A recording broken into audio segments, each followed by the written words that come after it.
آپ نے حضرت عمر سے فرمایا عمر تیرے زمانے میں ایک شخص آئے گا، اس کا نام ہوگا اویس، اس کا قبیلہ ہوگا مراد، اس کی شاخ ہوگی کرن، اس کا رنگ ہوگا کالا، قد ہوگا درمیانہ، اور ایک سفید نشان اس کے جسم پر ہوگا۔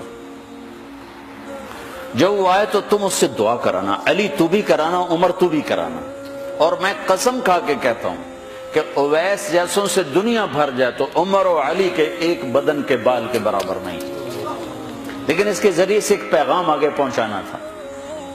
تو حضرت عمر اور حضرت علی حیران ہو کر دیکھنے لگے کہ ہمیں کہا جا رہا ہے کہ اویس سے دعا کروائیں، وہ ہم صحابی وہ تابعی۔ تو آپ نے فرمایا اس نے ماں کی ایسی خدمت کی ہے، جب وہ ہاتھ اٹھاتا ہے تو اللہ ہاتھ واپس خالی موڑتا ہی نہیں۔ یہ پیغام پہنچانا تھا کہ ماں باپ کے آگے جھکو۔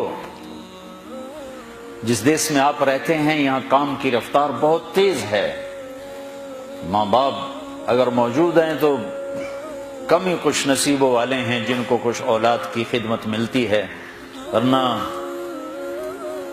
دیواروں کے ساتھ ہی زندگی گزر رہی ہوتی ہے۔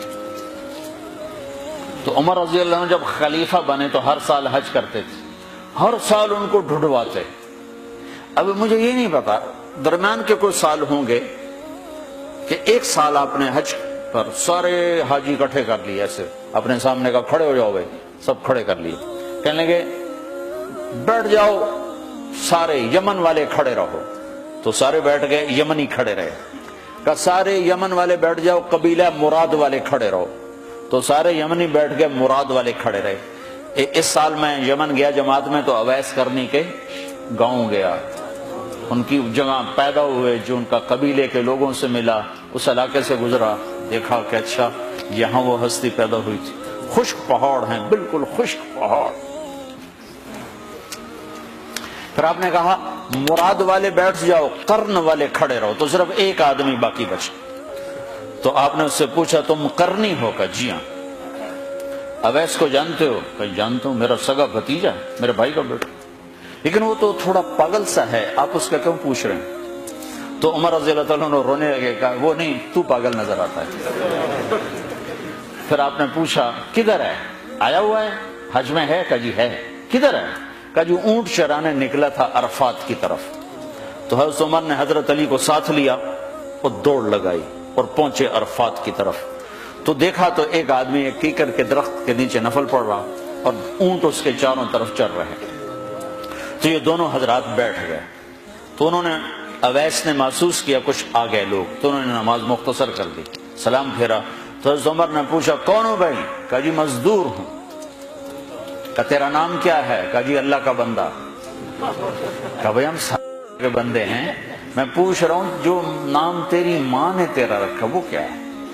تو وہ تو پہچانتا نہیں تھا کہ عمر کون ہے، علی کون ہے، وہ تو پہلی دفعہ حج پہ تھا۔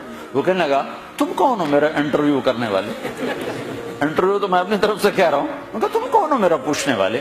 تو حضرت علی بولے یہ امیر المومنین ہیں عمر بن خطاب اور میں ہوں علی بن ابی طالب۔ پھر وہ ایسے ایک دم گھبرائے، دونوں کو سلام کیا، میں معذرت چاہتا ہوں میں نے پہچانا نہیں۔ تو عمر رضی اللہ عنہ نے فرمایا ہاتھ اٹھا، ہاتھ اٹھا۔ برمنگم والوں کو پیغام پہنچے کہ ماں کی خدمت کیسے کی جاتی، کہ عمر جیسا ہاتھ اٹھوا رہا ہے، علی جیسا، علی جیسا۔ تو وہ کہنے لگے میں آپ کے لیے کیسے ہاتھ اٹھاؤں، میری اوقات ہے کہ میں آپ کے لیے دعا کروں؟ کہاں، ہمیں ہمارے نبی کا حکم تھا کہ اویس آئے تو اس سے دعا کروانی ہے، کہ جب وہ ہاتھ اٹھاتا ہے تو وہ ہاتھ خالی نہیں آتے۔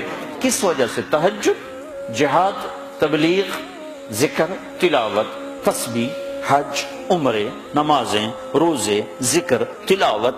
کس وجہ سے؟ نہیں، ان میں سے ایک وجہ بھی نہیں، ماں کی خدمت کی وجہ سے۔ پھر ایک اور جگہ آپ نے فرمایا کہ لوگ جب جنت میں چلیں گے تو اویس بھی چلے گا، جب جنت کے دروازے پر پہنچے گے تو اللہ تعالیٰ فرمائیں گے اویس کو روک لو باقی کو جانے دو۔ تو اویس گھبرا جائیں گے، کہیں گے یا اللہ مجھے کیوں روک لیا ہے؟ تو اللہ تعالیٰ فرمائیں گے ٹھہر جاؤ، جانے دو ان کو۔